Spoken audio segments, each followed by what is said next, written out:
Good evening हमारे class 11 12 के प्यारे बच्चों। आज हम लोग चलने वाले हैं जो आपका सिंटैक्स का टॉपिक चल रहा है। आज हम लोग इसमें देखेंगे रूल्स ऑफ एडवर्ब मींस क्रिया विशेषण के नियम।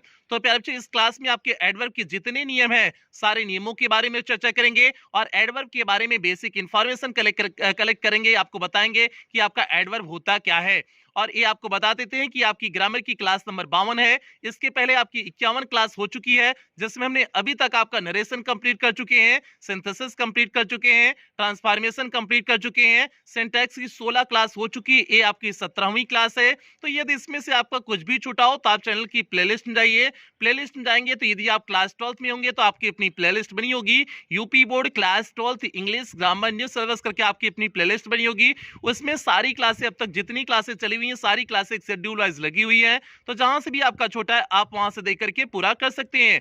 इसी तरह से यदि आप क्लास 11th में होंगे तो भी आपकी 11th की ग्रामर की प्लेलिस्ट बनी है। तो आप अपनी 11th की ग्रामर की प्लेलिस्ट में जा करके जहां से भी आपका छोटा है आप वहां से देख करके पूरा कर सकते हैं। तो जल्दी से प्यार से हम लोग आज की टॉपिक से कनेक्ट होते हैं। और टॉपिक से कनेक्ट होने से पहले जो भी बच्चे चैनल पे पहली बार आए हैं चैनल को सब्सक्राइब करेंगे, वीडियो को लाइक करेंगे और क्लास 11 12 के हर एक बच्चे तक वीडियो को शेयर और करेंगे। प्यार से ये आपकी जिम्मेदारी है। तो जल्दी से हम लोग क्लास शुरू करते हैं। यहां पर देखिए हमने एडवर्ब की डेफिनेशन लिखे हुए हैं, मींस परिभाषा लिखे हुए हैं कि आपका एडवर्ब होता क्या है। तो अब यहां पर देखिए क्या लिखे हुए हैं। एडवर्ब मींस क्रिया विशेषण वह शब्द है जो नाउन प्रोनाउन तथा इंटरजेक्शन को छोड़ करके अन्य सभी पार्ट्स ऑफ स्पीच की विशेषता बताता है, मींस सभी पार्ट्स ऑफ स्पीच को मॉडिफाई करता है। प्यार से इस चीज को समझने की कोशिश करना, नाउन प्रोनाउन और इंटरजेक्शन को छोड़ करके बाकी सभी पार्ट ऑफ स्पीच को जो मॉडिफाई करे, जो विशेषता बताए, वो आपका क्या होता है, एडवर्ब होता है। बहुत सारे बच्चों की कंफ्यूजन होती है, वे कहते हैं कि एडवर्ब मतलब सर जी जो वर्ब की विशेषता बताए वही आपका एडवर्ब होता है। तो भैया ऐसा कुछ नहीं है। नाम से तो भले लग रहा है कि एडवर्ब मतलब वर्ब में कुछ बढ़ा देना, मींस वर्ब की केवल विशेषता बताना, लेकिन इसके साथ साथ यह बाकी अन्य चार और पार्ट ऑफ स्पीच की विशेषता बताता है। मींस ये केवल किसको छोड़ता है, नाउन प्रोनाउन और इंटरजेक्शन को छोड़ करके ये सभी पार्ट ऑफ स्पीच, मींस बाकी बचते हैं 5 पार्ट ऑफ स्पीच, सभी पार्ट्स ऑफ स्पीच को मॉडिफाई करता है। ये काम किसका होता है, एडवर्ब का काम होता है। तो सिंपल सी बात, और छोड़ता इन्हें क्यों छोड़ता भी है जरा ध्यान देना। नाउन प्रोनाउन के क्यों छोड़ता है इस चीज को समझो, इंटरजेक्शन का कोई मतलब नहीं होता है। और नाउन प्रोनाउन के क्यों छोड़ता है, क्योंकि नाउन प्रोनाउन को मॉडिफाई पहले ही कर चुका है एडजेक्टिव। एडजेक्टिव उसे पहले ही मॉडिफाई कर चुका है, एडजेक्टिव पहले मॉडिफाई कर चुका है। तो इसलिए जब एडजेक्टिव ने नाउन प्रोनाउन को पहले विशेषता बता चुका है तो अब उसको मॉडिफाई करने की क्या जरूरत पड़ी हुई है। भैया एक बार बियाह हो जाएगा तो बताओ दोबारा बियाह करेंगे, बिल्कुल नहीं करेंगे ना। तो नहीं, हालांकि आजकल कलयुग है तो एक नहीं चार चार लेके सब चलते हैं। तो आजकल की जमाने की हम बात नहीं कर रहे हैं, बहुत पहले वाले जमाने के अच्छे वाले जमाने की बात कर रहे हैं। तो भैया ये क्या हो गया, नाउन प्रोनाउन की तो पहले से सेटिंग थी किसके साथ, एडजेक्टिव के साथ। मींस नाउन प्रोनाउन की विशेषता तो एडजेक्टिव बता दिया है, तो बाकी जितने पार्ट ऑफ स्पीच बचेंगे उसकी भी विशेषता बताने वाला कोई चाहिए ना। तो चाहिए तो मींस उसके लिए कौन से मिल जाता है, एडवर्ब मिल जाता है। तो एडवर्ब सभी पार्ट ऑफ स्पीच की विशेषता बताएगा, केवल 3 ठो छोड़ेगा। नाउन प्रोनाउन को छोड़ता है और इंटरजेक्शन का कोनो मतलब ही नहीं होता है, तो इसलिए इंटरजेक्शन से कोई लेना देना ही नहीं है। तो इसलिए नाउन प्रोनाउन और इंटरजेक्शन को छोड़ करके बाकी अन्य सभी पार्ट ऑफ स्पीच को मॉडिफाई करता है, आपका जो है ये एडवर्ब करता है। तो भैया अभी तक अगर आपको बात भेजे में घुसी नहीं होगी तो अब एग्जाम्पल के माध्यम से समझिए और एकदम ध्यान से समझते चलिए। क्लास लंबी होने वाली है, क्लास लंबी होने वाली है, आप एकदम ध्यान से समझेंगे सारी चीजें। आज एडवर्ब की इसी क्लास में कॉन्सेप्ट क्लियर हो जाएंगे। भैया यहां पर देखिए लिखे हुए हैं Ramesh speaks swiftly. Ramesh speaks, Ramesh बोलता है स्विफ्टली, बड़ी स्विफ्टली बोलता है, बड़ी कोमलता के साथ बोलता है। तो भैया ये बताओ स्पीक आपका क्या है, वर्ब है। स्पीक आपका क्या है, वर्ब है। और कैसे बोल रहा है, स्पीक मींस बोलता है, स्विफ्टली बोलता है। तो बोलने की विशेषता बताई गई ना, कैसे बोला जा रहा है, स्विफ्टली बोला जा रहा है। तो बोलने की विशेषता स्विफ्टली हो गई, कोमलता से हो गई ना। तो भैया इस वर्ब को मॉडिफाई किसने किया, स्विफ्टली ने किया ना। तो भैया यहां पर क्या हो जाएगा, एडवर्ब। स्विफ्टली क्या हो जाएगा, एडवर्ब हो जाएगा। और एडवर्ब कैसे हुआ, क्योंकि वह वर्ब को मॉडिफाई कर रहा था। तो आपने एक पार्ट ऑफ स्पीच को देख लिया मॉडिफाई करते हुए। आप दूसरा देखिए, दूसरा एग्जांपल देखिए, Mohan is a very good boy. Mohan बहुत ही अच्छा लड़का है। तो भैया यहाँ बॉय क्या है, आपका नाउन है और बॉय आपका नाउन हो गया, गुड क्या हो जाएगा, ये नौनुआ की विशेषता कौन बता रहा है, गुड बता रहा है ना, लइकवा कैसा है, अच्छा लइका है ना, तो अच्छा लइका है तो वैसे लइके कुल अच्छा होते ही है, ठीक है।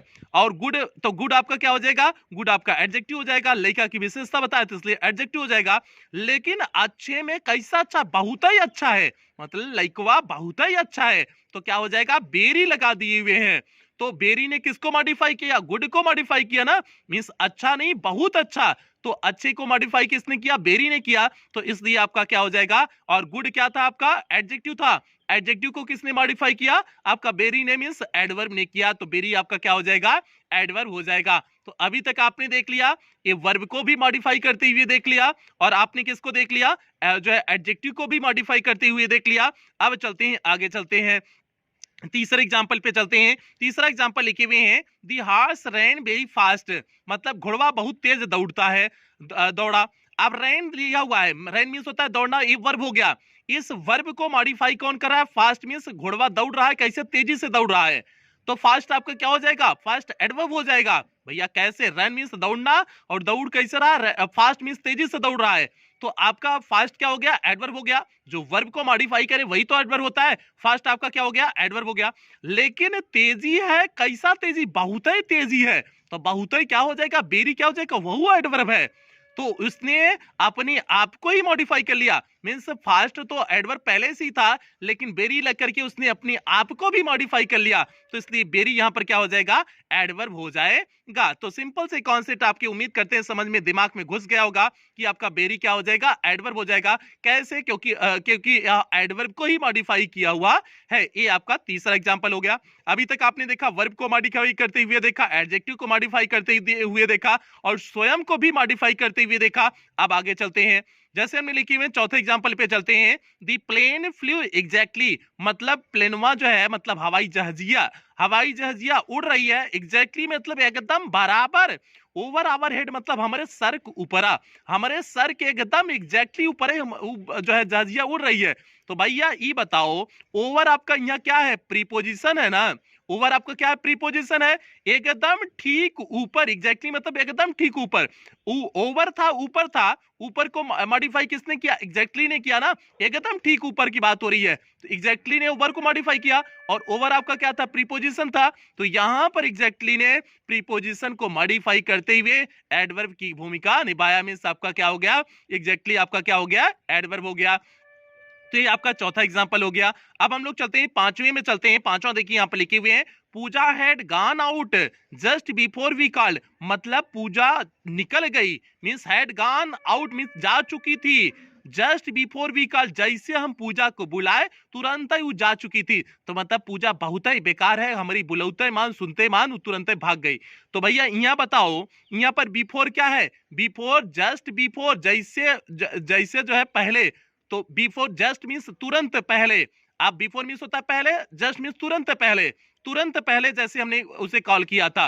तो भैया यहाँ पर जो है बिफोर क्या हो जाएगा, आपका कंजक्शन है, जोड़ रहा है ना, दो वाक्यों को जोड़ रहा है, तो इसलिए आपका क्या हो जाएगा, एक पूजा हैड गॉन आउट एक हो गया, और before we called, before we called क्या हो जाएगा, एक वाक्य हो गया, दोनों वाक्यों को जोड़ कौन रहा है, बिफोर जोड़ रहा है, तो भैया ई बिफोर क्या हो जाएगा, आपका कंजक्शन हो जाएगा, ई कंजक्शन के पहले का प्रयोग किया गया है, जस्ट का प्रयोग किया गया है, जस्ट आपका क्या हो जाएगा, एडवर्ब हो जाएगा, और यहाँ पर एडवर्ब किसको मॉडिफाई कर रहा है, कंजक्शन को मॉडिफाई कर रहा है। तो आपने देखा प्यारे बच्चे, इन 5 एग्जाम्पल के माध्यम से आपने देखा, ये 5 जो है पार्ट्स ऑफ स्पीच, जो 5 पार्ट ऑफ स्पीच थे, सभी पार्ट ऑफ स्पीच को यह क्या करता है, मॉडिफाई करता है, और ऐसा काम कौन करता है, केवल एडवर्ब ही करता है।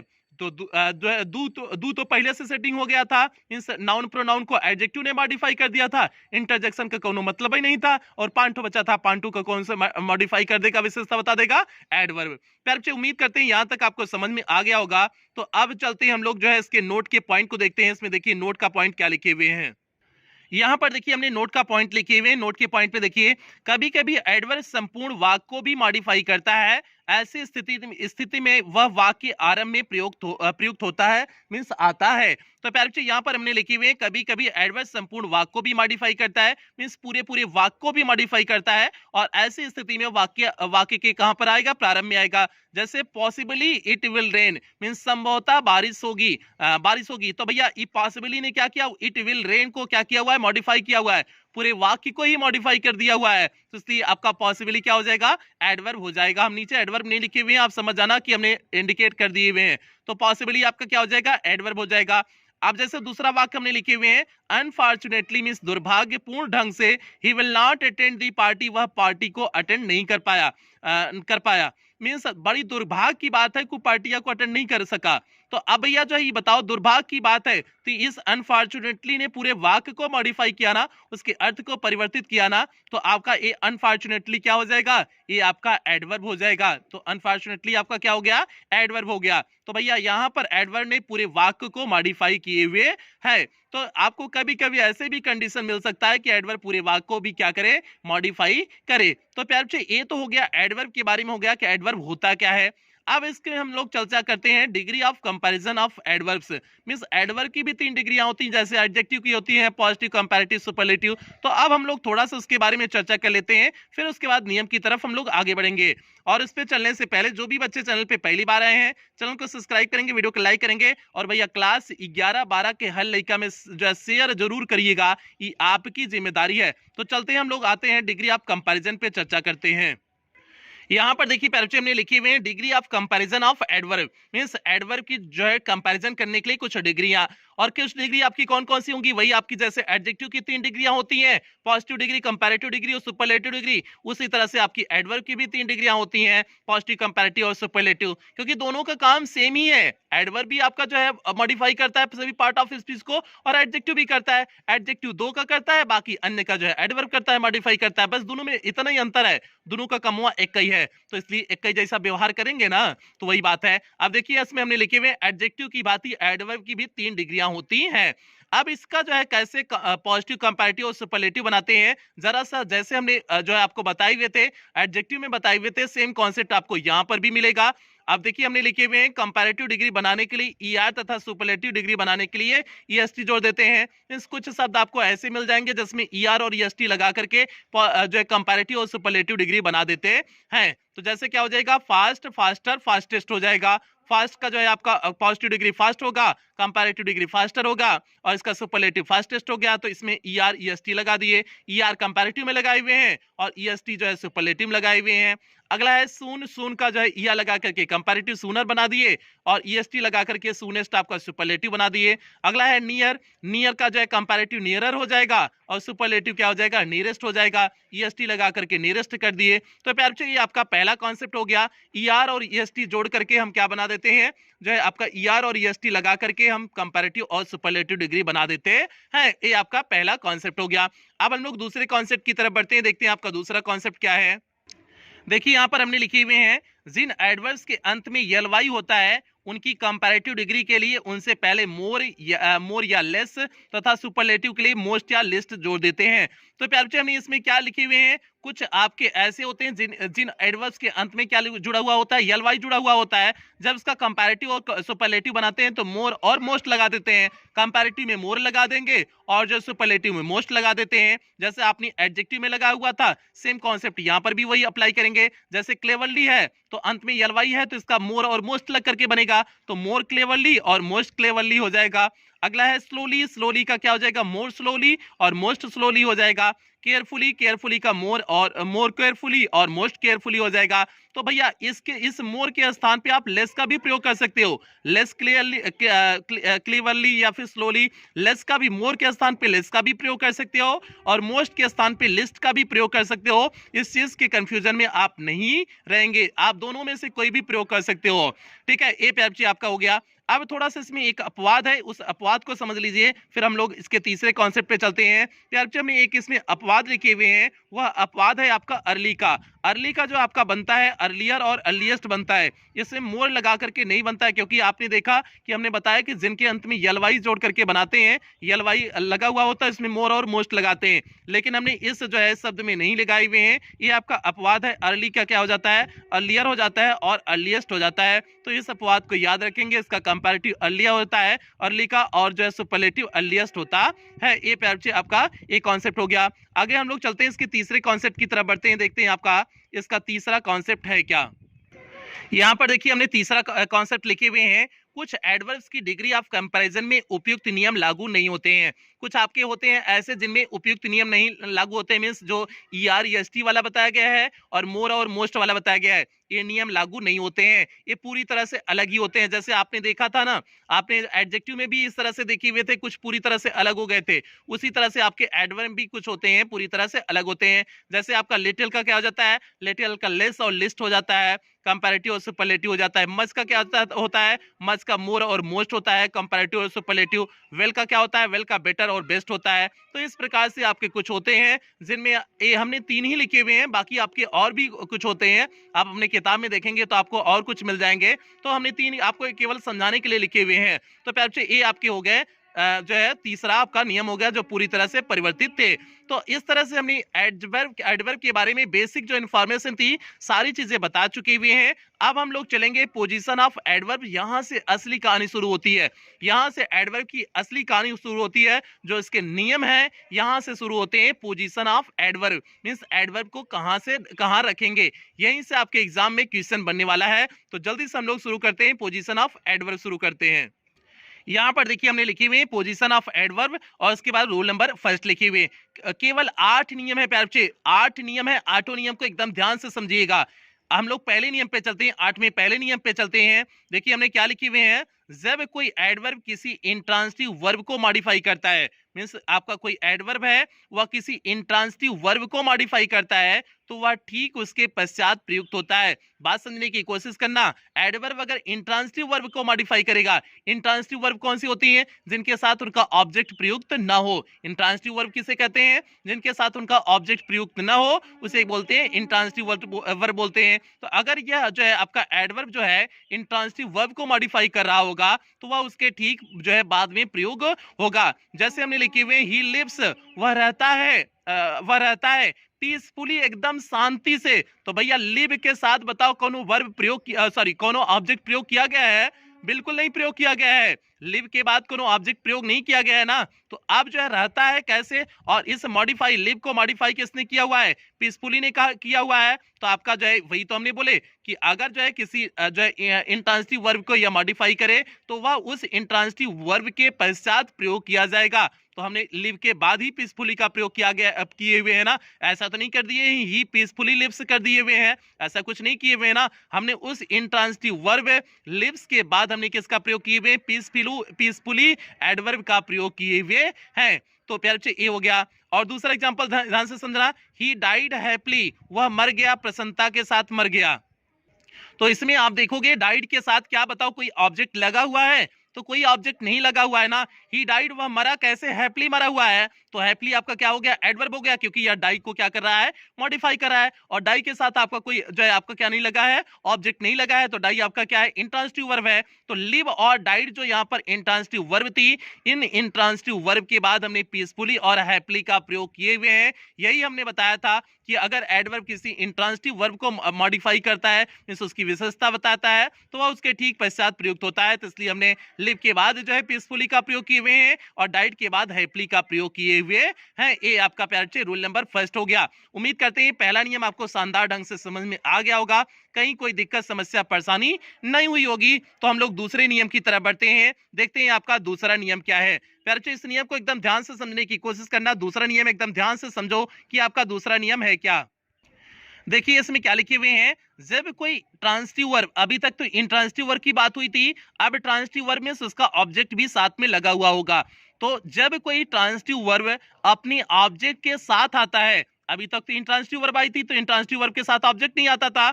अगर कोई ट्रांसिटिव वर्ब है अपनी ऑब्जेक्ट के साथ प्रयुक्त होता है, तो एडवर्ब ऑब्जेक्ट के पश्चात आता है। तो जो हम एडवर्ब लिखेंगे वह ऑब्जेक्ट के पश्चात आता है। ट्रांजिटिव वर्ब और उनके ऑब्जेक्ट के बीच में एडवर्ब नहीं लगाना चाहिए। मींस जो आपका ट्रांजिटिव वर्ब हो गया, जो आपकी ट्रांजिटिव वर्ब हो गई, और जो है जो ऑब्जेक्ट होता है उनके बीच में एडवर्ब का प्रयोग नहीं करना चाहिए। तो भैया इस बात को समझो, अगर कोई ट्रांजिटिव वर्ब आई है तो ट्रांजिटिव वर्ब के तुरंत बाद आपका क्या होगा, ऑब्जेक्ट आना चाहिए। तुरंत बाद आपका क्या नहीं लगा दोगे, उसका जो है एडवर्ब का प्रयोग नहीं कर दोगे।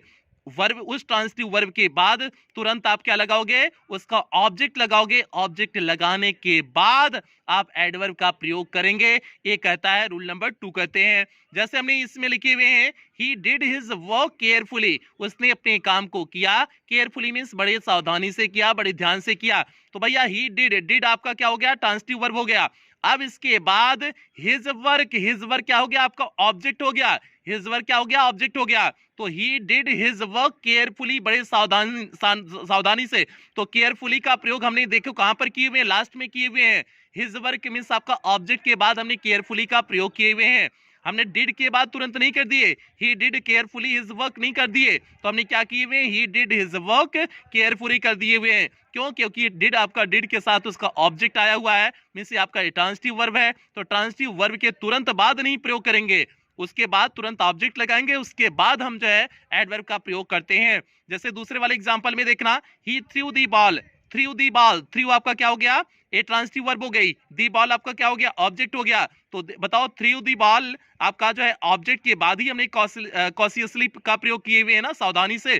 तो हमने कॉशियसली का प्रयोग कब किया, एडवर्ब का प्रयोग कब किए, बॉल के बाद किए हुए हैं। बाल के बाद करने का संदर्भ सीधे से समझना, इतना से समझना कि आपका जो है ऑब्जेक्ट के बाद किए हुए हैं। अगर जो है जाहिर सी बात है, ट्रांजिटिव वर्ब अगर है, ट्रांजिटिव वर्ब अपने लिए फेमस ही है। किस लिए फेमस है, वो अपने साथ ऑब्जेक्ट लेके आएगा। ट्रांजिटिव वर्ब की डेफिनेशन ही होती है कि वो अपने साथ ऑब्जेक्ट लेके आएगा। अभी बताओ ऑब्जेक्ट को दूर कर पाएगा, दूर तो नहीं कर पाएगा ना। उसके बाद चाहे जो भी आएगा उस ऑब्जेक्ट के बाद ही आएगा ना। जैसे सपोज दैट हम हैं और हम बियाह कर लिए, मान लो हम बियाह कर लिए, हालांकि अभी किए हुए नहीं है, ऐसा कोनो बात नहीं है, मान लो हम कर लिए, और उसके बाद जो है हमारा कोनो लड़का उइका पैदा हो गया। अब लड़का लड़की जो पैदा होंगे वो बाद में आएंगे ना, पहले तो हमारी मेहरारू नंबर पे आएगी ना, मेहरारू आएगी, उसके बाद तो लड़का लड़की आएंगे ना।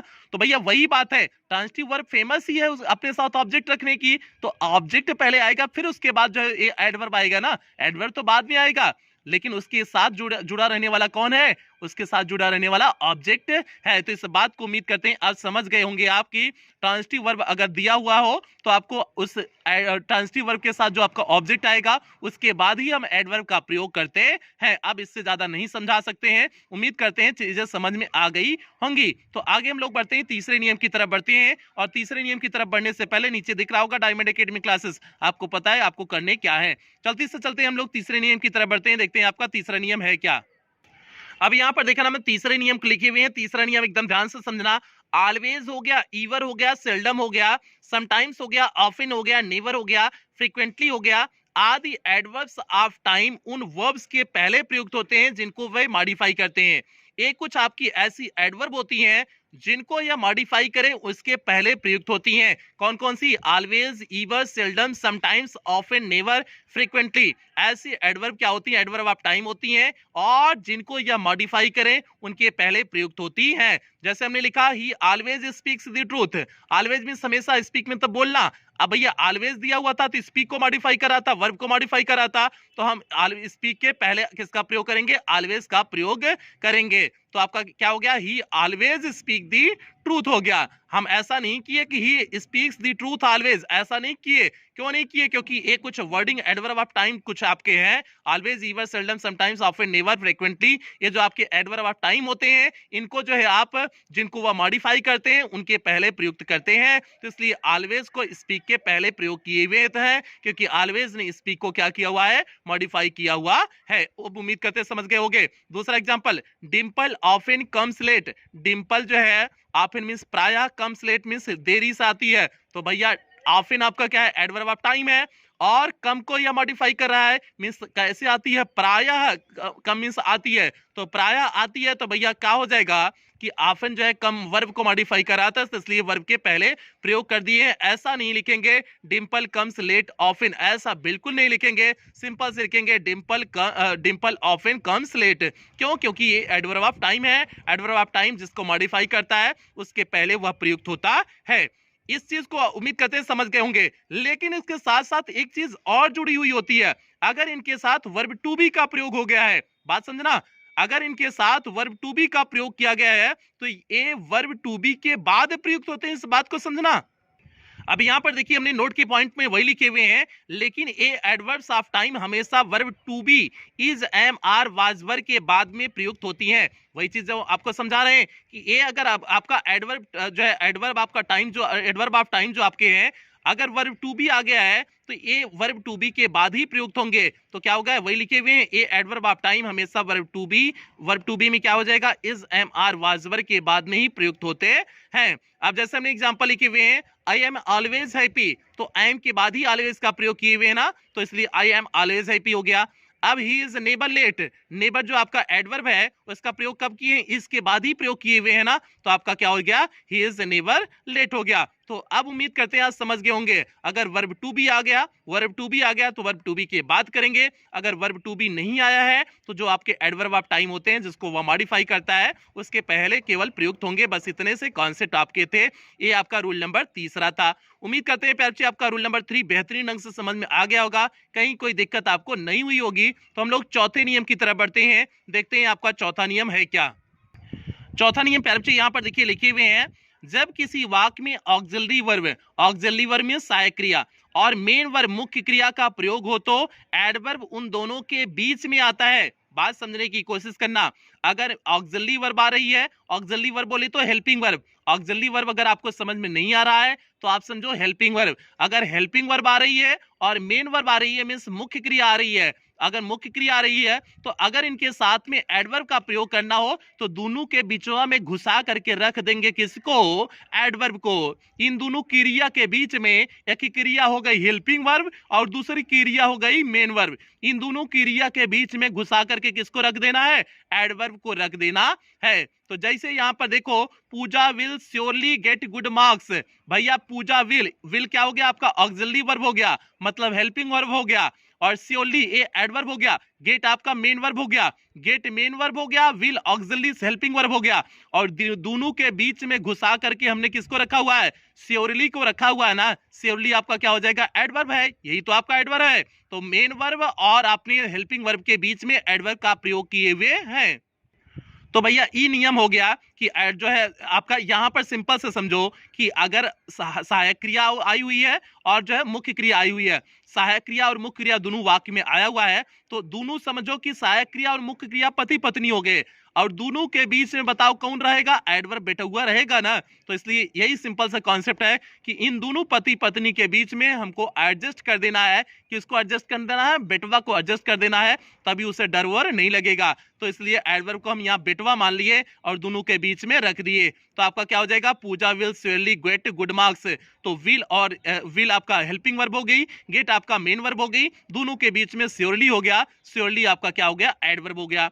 अब समझो दूसरा वाला एग्जांपल समझो, he will certainly help me, he will आपका क्या हो गया, ऑक्सिलरी वर्ब हो गया, मींस हेल्पिंग वर्ब हो गया, सर्टेनली मींस निश्चित रूप से, हेल्प मींस मदद करना। अब हेल्प क्या हो गई, मेन वर्ब हो गई, हेल्प मेन वर्ब हो गई, विल आपका क्या हो गया, ये आपका ऑक्सिलरी वर्ब हेल्पिंग वर्ब हो गई, दोनों के बीच में किसका प्रयोग कर दिया गया है, सर्टेनली का प्रयोग कर दिया गया है ना, और सर्टेनली आपका क्या हो जाएगा, ये एडवर्ब हो जाएगा, सर्टेनली आपका क्या हो जाएगा, ये एडवर्ब हो जाएगा। तो ई प्यार जी आपका चौथा नियम था, मेन वर्ब आ जाए ऑक्सिलरी मेन वर्ब आ जाए ऑक्सिलरी वर्ब आ जाए तो दोनों के बीच में हम एडवर्ब का प्रयोग कर देते हैं। अब उम्मीद करते हैं आपको समझ में आ गया होगा, दिक्कत समस्या परेशानी कहीं हुई नहीं हुई होगी। तो हम लोग आगे बढ़ते हैं, रूल नंबर 5 की तरफ बढ़ते हैं, और 5 की तरफ बढ़ने से पहले जो भी बच्चा लोग चैनल पे पहली बार आया, चैनल को सब्सक्राइब करेगा, वीडियो को लाइक करेगा, और कक्षा 11-12 के हर लड़का में शेयर जरूर करेगा, ठीक है। और इसके साथ अगर हमारे ब्लॉगिंग चैनल से आपको जुड़ना है तो जैसे सूरज यादव जौनपुर करके नीचे लिखा गया है, आप उसी तरह से यूट्यूब पे सर्च करेंगे, मेरा ब्लॉगिंग चैनल मिल जाएगा,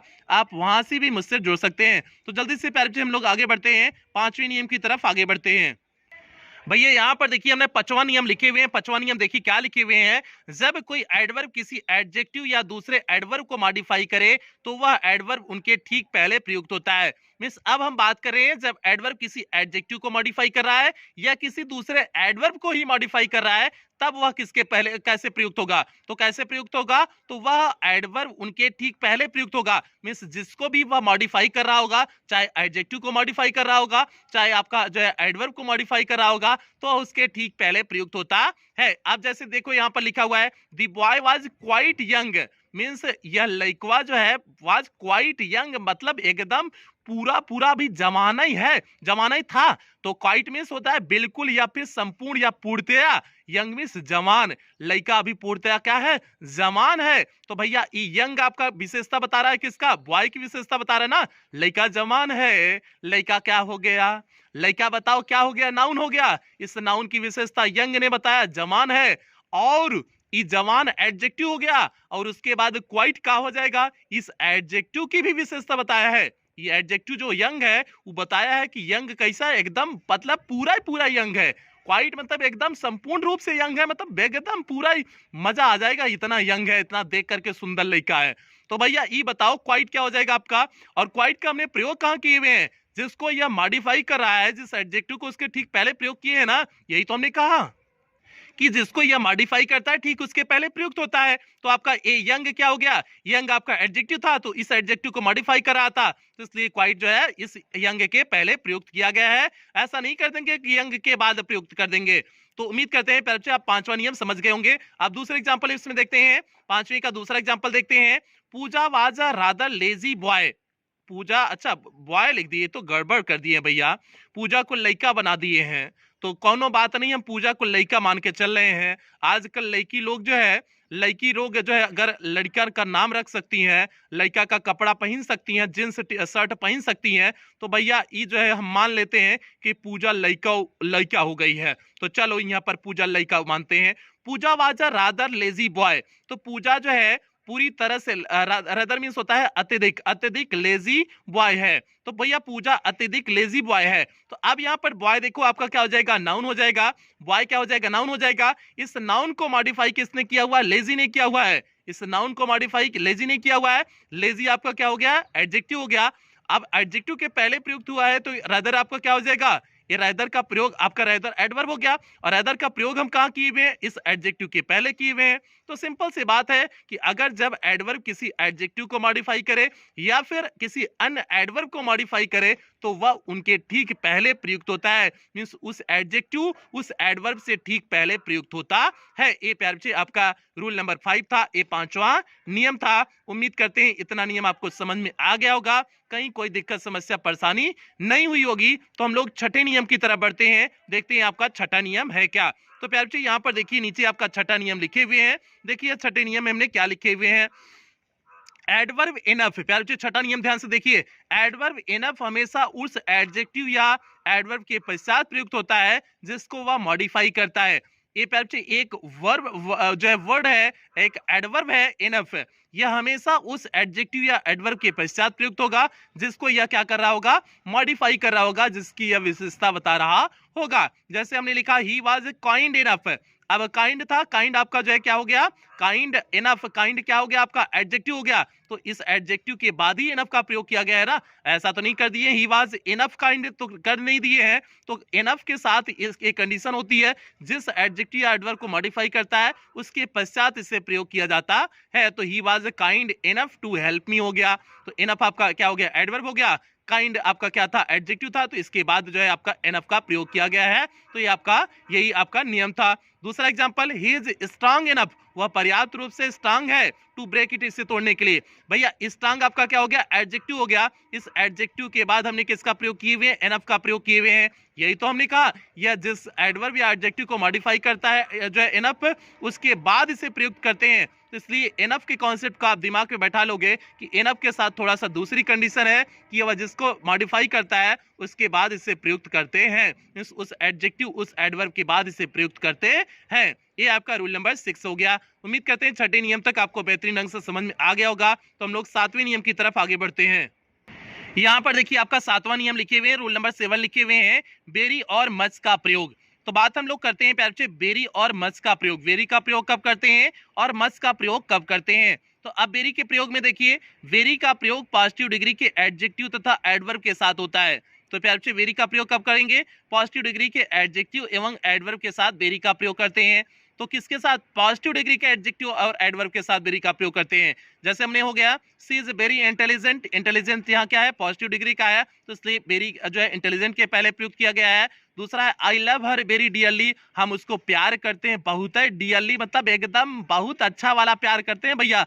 तो I love her very dearly, तो डियरली आपका क्या प्रयोग किया गया है, एडवर्ब का जो है पॉजिटिव डिग्री है, तो पॉजिटिव डिग्री के पहले हमने वेरी का प्रयोग कर दिए हुए हैं। तो यही तो हमने कहा पॉजिटिव डिग्री के एडजेक्टिव एडवर्ब के साथ वेरी का प्रयोग करते हैं, तो इसलिए जो है वेरी का प्रयोग डियरली के पहले कर दिए, वेरी का प्रयोग इंटेलिजेंट। अच्छा, इंटेलिजेंट जो यहाँ पर है ये एडजेक्टिव है, इंटेलिजेंट एडजेक्टिव है और डियरली आपका क्या है, एडवर्ब है। तो वेरी का प्रयोग डियरली के पहले मींस एडवर्ब के पहले भी करते हैं और इंटेलिजेंट मींस एडजेक्टिव के पहले भी वेरी का प्रयोग करते हैं। वही हमने कहे हुए वेरी का प्रयोग पॉजिटिव डिग्री के एडजेक्टिव तथा एडवर्ब के साथ प्रयुक्त होता है। ये आपका वेरी का पहला कॉन्सेप्ट हो गया। लेकिन इसके साथ साथ आप वेरी में एक चीज और ध्यान देंगे कि वेरी का प्रयोग जो है प्रेजेंट पार्टिसिपल का भी गुण बताता है। वेरी जो होता है आपका प्रेजेंट पार्टिसिपल का भी गुण बताता है। और प्रेजेंट पार्टिसिपल क्या होता है, वर्ब के फर्स्ट फॉर्म में आईएनजी लगाने से जो आपका बनता है प्रेजेंट पार्टिसिपल भी बनता है, जिरंड भी बनता है। लेकिन हमने आपको इसके अंतर को पहले ही आपको जो है बता चुके हैं कि इन दोनों में अंतर क्या होता है। जैसे हो गया वेरी इंटरेस्टिंग हो गया, तो इंटरेस्टिंग आपका जो है पार्टिसिपल का रूप हो गया, तो वेरी उसके पहले लग गया। इंसल्टिंग हो गया तो वेरी उसके पहले लग गया, तो वेरी इंटरेस्टिंग, वेरी इंसल्टिंग, इस तरह से आपका प्रयोग तो होगा। ये प्यार से वेरी की बात हो गई। वेरी का प्रयोग कब होगा, तो कब होगा, पॉजिटिव डिग्री के जो है एडजेक्टिव या एडवर्ब के पहले वेरी का प्रयोग करते हैं और उसके साथ साथ प्रेजेंट पार्टिसिपल के साथ वेरी का प्रयोग करते हैं। उम्मीद करते हैं वेरी का कॉन्सेप्ट समझ में आ गया होगा। तो हम लोग बढ़ते हैं मच की तरफ बढ़ते हैं। मच का प्रयोग कब करते हैं, और मच के प्रयोग करने से पहले देखो नीचे लिखा हुआ है डायमंड एकेडमी क्लासेस चैनल का नाम। तो भैया आपको करने क्या है, आपको पता है, आप अपना काम कर लेना। हम लोग चलते हैं आगे मच की तरफ, हम आगे बढ़ते हैं। देखिए यहाँ पर मच का प्रयोग लिखे हुए हैं, मच लिखे हुए हैं। कभी कभी मच का प्रयोग कंपैरेटिव डिग्री के एडजेक्टिव के पहले होता है। मच का प्रयोग कहाँ होगा, कंपैरेटिव डिग्री के एडजेक्टिव के पहले करेंगे। जैसे Mohan is much better than Ram, तो अब यहाँ पर बेटर है, तो बेटर आपका कंपैरेटिव डिग्री है, तो इसलिए कंपैरेटिव डिग्री के पहले हमने मच का प्रयोग किए हुए हैं। जैसे she is much more intelligent than Sita, तो क्या हो जाएगा, इंटेलिजेंट के मोर इंटेलिजेंट आपका क्या था, कंपैरेटिव डिग्री था मोर इंटेलिजेंट, तो मोर इंटेलिजेंट के पहले हमने किसका प्रयोग किए हुए हैं, मच का प्रयोग किए हुए हैं। तो मींस कंपैरेटिव डिग्री के एडजेक्टिव के पहले किसका प्रयोग होगा, मच का प्रयोग होता है। लेकिन इसके साथ साथ एक प्रयोग इसका और होगा, वो प्रयोग ये होगा, नोट के पॉइंट में आप देखिए नीचे लिखे हुए हैं, मच पास्ट पार्टिसिपल का गुण बताता है, अतः उससे पहले प्रयोग होता है। पास्ट पार्टिसिपल क्या होता है, आपको पहले बता चुके हैं कि वर्ब के जो है वर्ब की थर्ड फॉर्म आपका पास्ट पार्टिसिपल बनती है, काम एडजेक्टिव का करती है, हम पहले ही बता चुके हैं। मच सरप्राइज्ड जैसे हो गया, मच प्लीज्ड हो गया, इस तरह से जो है पास्ट पार्टिसिपल का गुण बताने के लिए भी आप मच का प्रयोग करते हैं। तो सिंपल सा आपने सीखा, मच का प्रयोग कंपैरेटिव डिग्री में एडजेक्टिव के पहले करते हैं और आपका जो है पास्ट पार्टिसिपल में जो है गुण बताने के लिए इसका प्रयोग करते हैं। तो ये प्यार बच्चे आपका मच और वेरी का कॉन्सेप्ट हो गया। अब हम लोग आगे बढ़ते हैं, टू और वेरी के कॉन्सेप्ट में आगे बढ़ते हैं। देखते हैं आपका अगला और अंतिम नियम है। अगला और अंतिम नियम की तरफ हम लोग बढ़ते हैं, देखते हैं आपका अगला और अंतिम नियम है क्या। प्यारे बच्चे यहाँ पर देखिए टू तथा वेरी का प्रयोग, रूल नंबर 8 देखिए आपका लिखे हुए हैं, टू तथा वेरी का प्रयोग। ये टी डबल ओ वाला टू है, इस बात को दिमाग में बनाए रखना, टू तथा वेरी का प्रयोग। अब इसमें देखिए लिखे हुए टू एडवर्ब का अर्थ उचित से अधिक होता है। अगर T double O too adverb का प्रयोग कहीं पर हो गया है तो उसका अर्थ होगा कि उचित से अधिक, जितना आवश्यकता है उससे कुछ ज्यादा ही है। ये अवांछनीय चीजों के लिए आता है, और टू का प्रयोग अगर अकेले किया गया तो अवांछनीय जो है अवांछनीय चीजों के लिए इसे किया जाता है। अब जैसा भैया हमने एक एग्जांपल लिखे हुए हैं, the wind is too cold, means हवा कुछ ज्यादा ही ठंडी है। इतना ठंडी होनी नहीं चाहिए थी भैया, लेकिन कुछ ज्यादा ही ठंडी हवा हो गई है। तो कुछ ज्यादा ही के लिए मतलब ये अब हवा अच्छी नहीं लग रही है, ये जो ज्यादा ठंडी हो गई है ये हवा अब अच्छी नहीं लग रही है। तो अगर हवा अच्छी न लगे तब हम किसका प्रयोग करेंगे, वेरी का प्रयोग नहीं करेंगे, टी डबल ओ वाला टू प्रयोग करेंगे, मतलब जो है निगेटिव अर्थ देगा, नकारात्मक अर्थ देगा कि मीन चीजें बेहतर नहीं है, कुछ ज्यादा ही हो गया है। तो दी विंड इज टू कोल्ड का मतलब क्या हो जाएगा कि हवा उचित से ज्यादा अधिक क्या है, ठंडी है, और यह अवांछनीय है, इसकी आवश्यकता नहीं थी, यह अच्छी नहीं लग रही है। इस संदर्भ में TOO2 का हम प्रयोग करते हैं। अब इसमें एक जो है नोट का पॉइंट, हमने पहला नोट का पॉइंट लिखे हुए हैं, टू नकारात्मक अर्थ भी रखता है, इसके बाद इंफिनिटिव आता है। प्यारे बच्चे आपको सिंथेसिस वाला टर्म याद होगा, तो हमने टू का प्रयोग बताया हुआ था, वहां पर सिंथेसिस के टर्म में आपको टू का प्रयोग बताए हुए थे। एडवर्ब टू के बाद अगर कोई एडजेक्टिव आए, एडजेक्टिव के बाद आपका कोई इंफिनिटिव आए, इंफिनिटिव आए तो आप जो है उसका अर्थ समझेंगे कि नकारात्मक अर्थ दे रहा है। जैसे he is too weak to walk, means वह इतना कमजोर है कि चल ही नहीं सकता है, तो भैया इसका हमने पहले आपको बता चुके हुए हैं। तो यहां पर भी आपका टू का प्रयोग करते हो आप, कि जब नेगेटिव अर्थ दिखाना हो, मींस नकारात्मक अर्थ दिखाना हो, तब भी आप जो है इस टू का प्रयोग करते हो, जैसे हमने यहां पर आपको दिखा दिए हुए हैं। अब इसका नोट का दूसरा और अंतिम पॉइंट हम लोग देखते हैं। अब इसका दूसरा पॉइंट देखिए क्या लिखे हुए हैं, बेरी में इस तरह का कोई भाव नहीं होता है। अभी तक तो हमने टू का प्रयोग देख लिए, बेरी में इस तरह से कोई भाव नहीं होता है, मींस नकारात्मक नहीं होता है। बेरी का अर्थ है बहुत, केवल बेरी का अर्थ होता है बहुत, यह केवल किसी एडजेक्टिव के अर्थ में उत्कर्ष ले आता है, मींस एडजेक्टिव के अर्थ को बढ़ाने के लिए वेरी का प्रयोग किया जाता है। टू को वेरी के अर्थ में प्रयोग नहीं करना चाहिए, मींस वेरी के स्थान पे टू का प्रयोग नहीं करना चाहिए। जैसे this flower is too beautiful, अगर ऐसा कह दिया गया है कि this flower is too beautiful, मतलब यह जो है फूल बहुत ज्यादा ही सुंदर है, मतलब अच्छा नहीं लग रहा है, तो भैया अगर फ्लावर है, ब्यूटीफुल है, तो जाहिर सी बात है वहां पर अत्यधिक होगा, बेरी का प्रयोग होगा, टू मींस खराब वाला टू का प्रयोग नहीं होगा। तो इसलिए क्या हो जाएगा, दी फ्लावर इज वेरी ब्यूटीफुल होगा, यहाँ TOO वाला टू का प्रयोग नहीं होगा। तो सिंपल हो गया, दी फ्लावर इज वेरी ब्यूटीफुल हो गया। ये आपका नोट का दूसरा पॉइंट हो गया। तो इसमें हमने आपको बताया कि जो है टू के संदर्भ में आप बेरी का प्रयोग नहीं कर सकते हो, बेरी का प्रयोग केवल बहुत मींस अधिक दिखाने के लिए करते हैं, और एडजेक्टिव के पहले हम इसका प्रयोग जो है उस एडजेक्टिव का अर्थ बढ़ाने के लिए उस जो है इसका प्रयोग करते हैं, बेरी का प्रयोग करते हैं। तो प्यारे बच्चे ये आपका नोट का दूसरा पॉइंट, और आज की क्लास का अंतिम जो है ये पॉइंट था। आज की क्लास यहीं कंप्लीट होती है। उम्मीद करते हैं आपको सारी चीजें बेहतरीन ढंग से समझ में आई होंगी। एडवर्ब के बारे में हमने एक एक चीज के बारे में विस्तार से चर्चा की हुई है। उम्मीद करते हैं सारी चीजें आपको बेहतर ढंग से समझ में आई होंगी। तो आज की क्लास यहीं समाप्त करते हैं। और हाँ, जो बच्चे चैनल पे पहली बार आए हैं, चैनल को सब्सक्राइब करेंगे, वीडियो को लाइक करेंगे, और ये बच्चे आपकी जिम्मेदारी है क्लास 11-12 की हर एक बच्चे तक वीडियो को पहुंचाना, जो बच्चे बोर्ड एग्जाम देने वाले हैं और जो बच्चे 11th क्लास में हो सभी बच्चों तक पहुंचाना, और खास करके ग्रामीण क्षेत्र तक बच्चों तक वीडियो को पहुंचाना। जो बच्चे कोचिंग स्कूल नहीं जा पाते हैं, जिन बच्चों की इसकी अत्यधिक आवश्यकता है, उन बच्चों तक पहुंचाने की कोशिश करना ये आपकी जिम्मेदारी है। इस चीज को आपके ऊपर छोड़ रहे हैं। तो मिलते हैं प्यारे बच्चे, अगली क्लास में मिलते हैं। तब तक आप लोग अपना ध्यान रखें, अपने परिवार का ध्यान रखें।